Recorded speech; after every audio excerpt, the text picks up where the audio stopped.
பயிற்சி 10.4 முதல் கணக்கு y = x power cos x. இப்போது நம்ம y = x ப்ளஸ்ன்னு பார்த்துருப்போம், x மைனஸ்ன்னு பார்த்துருப்போம், x இன்ட்டுன்னு பார்த்துருப்போம், x பைன்னு பார்த்துருப்போம். இங்கே பவரில் இது மாதிரி வந்துச்சு அப்படின்னு சொன்னாவே நம்ம அடுத்த ஸ்டெப்புக்கு அடுத்த மெத்தடுக்கு தான் நம்ம போக போகிறோம் சாமி.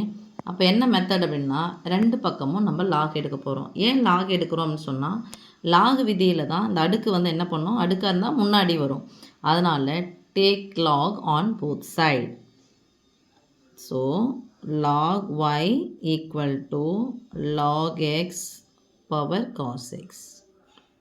ஓகே, இப்போ log விதிப்படி பார்த்தோம்னா log a பவர் x இருக்குன்னா அடுக்கு எங்கே வந்துடும் சாமி, முன்னாடி வந்துடும். ஸோ x log aன்னு எழுதும். இதுதான் பேசிக். ஓகே, அப்போ இந்த அடுக்கு முன்னாடி வரப்போகுது. So log y = cos x log x. ஓகேம்மா, இப்போ நம்ம வகைப்படுத்தலாம். log x வகைப்படுத்தணும் அப்படின்னு சொன்னால் d of log x அப்படின்னா log x டிஃப்ரென்ஷியேட் பண்ணனா வரும் 1/x. அப்போ இதை கிடைக்கும் 1/y into log y differentiate பண்ணால் 1/y. ஓகே, இன்னொன்று எதை பண்ணணும், y எக்ஸை பொறுத்து வகைப்படுத்துகிறோம். அப்போது dy/dx = இது இன்ட்டில் இருக்கான்னு பாருங்கள். ஸோ u = cos xன்னு எடுக்கிறேன், v = log xன்னு எடுக்கிறோம். du cos xை வகைப்படுத்தினா நமக்கு என்ன கிடைக்கும் சாமி, -sin x. vயை வகைப்படுத்தினா dv = log xை வகைப்படுத்தினா 1/x. இப்போ u + v method d of uv method u + vயில் uv method என்ன ஃபார்முலா, u அப்படியே வச்சுக்கணும், vயை வகைப்படுத்தணும், u × dv + v × du. இது எடுத்துன்னு போயிட்டு அப்படியே அப்ளை பண்ணிக்கலாம் சாமி. So 1/y × dy/dx = cos x அப்படியே வச்சுக்கிறோமா, அப்படின்னா அது u cos x அப்படியே வச்சுக்கிறோம். dv என்ன வருது, 1/x ப்ளஸ், ஏன்னா பெருக்கல் என்பது தொடர் கூட்டலின் சுருக்கம்.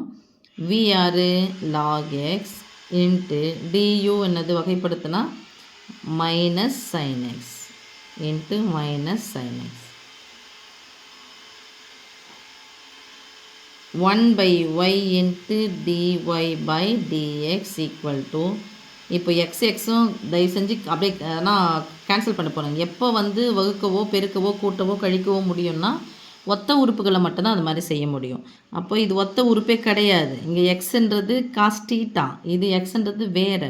So over cos x by x minus into plus minus log x of sin x, log x into sin x கூட போட்டுக்கலாம். ஓகே, இப்போ நமக்கு யார் தேவை, dy/dx மட்டும் தேவை. ஸோ dy/dx = இதை மட்டும் வச்சுக்கிறோம். எனக்கு யார் தேவையில்லை, 1/y வந்து எனக்கு தேவையில்லை. ஸோ வகுத்தலாக இருக்கிற y அந்த பக்கம் போனால் பெருக்கலாக மாறும், 1 பெருக்கலாக இருக்கிறது அந்த பக்கம் போனால் வகுத்தலாக மாறிடும். எந்த ஒரு எண்ணையும் ஒன்றால் வகுத்தா அதே எண்ணா கிடைக்கும்.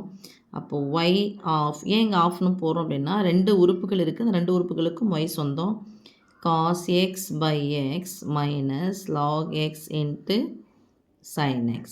ஓகே, இப்போ yனுடைய மதிப்பு நம்ம இங்கே அப்ளை பண்ணிக்கலாம். y என்னது கொடுத்துருக்காங்க கணக்கில் நமக்கு, y = x power cos x,